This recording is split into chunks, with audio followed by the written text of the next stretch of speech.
এই মুহূর্তে বিশ্ব ইজতেমার মাঠ থেকে জানাচ্ছেন সহকর্মী তরিকুল ইসলাম তারেক। বিশ্ব ইজতেমাকে কেন্দ্র করে কিন্তু একটি টঙ্গীতে একটি উৎসবমুখর পরিবেশই আমরা দেখতে পাচ্ছি, যে এখানে কিন্তু প্রতিটি মাঠের প্রতিটি কোনায় কোনায় কিন্তু মানুষ রয়েছে এবং মাঠটি কিন্তু পরিপূর্ণ হয়েছে। আজকে সব বাদ ফজর থেকে এই ইজতেমার কার্যক্রম শুরু হওয়ার কথা থাকলেও কিন্তু যেহেতু তারা আরবি মাসের সাথে চলার জন্য তাদের সময়কে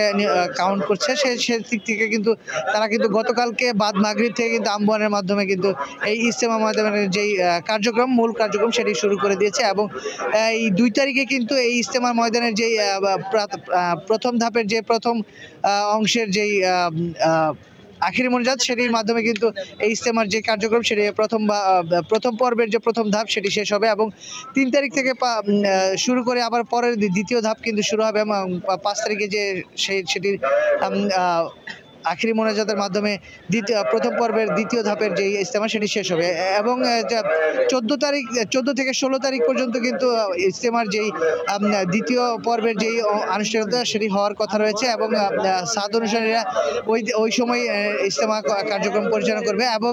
আইন শৃঙ্খলার বিষয়ে কিন্তু যদি একটু বলি, যে আইন শৃঙ্খলা বাহিনী কিন্তু ব্যাপক তৎপর রয়েছে এবং তারা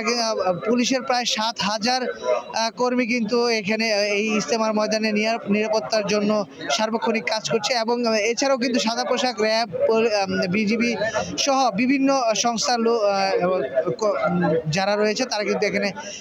আইন শৃঙ্খলা নিয়ন্ত্রণের জন্য কাজ করছে। তবে মুসল্লিদের যাতায়াত সহজ করার লক্ষ্যে কিন্তু মাঠের পশ্চিম পাশে যে 5টি ভাসমান সেতু তৈরি করেছে সেটি কিন্তু মুসল্লিদের চলাচল নির্বিঘ্ন করেছে। তরিকুল ইসলাম তারেক ইজতেমা ময়দান থেকে জানাচ্ছিলেন।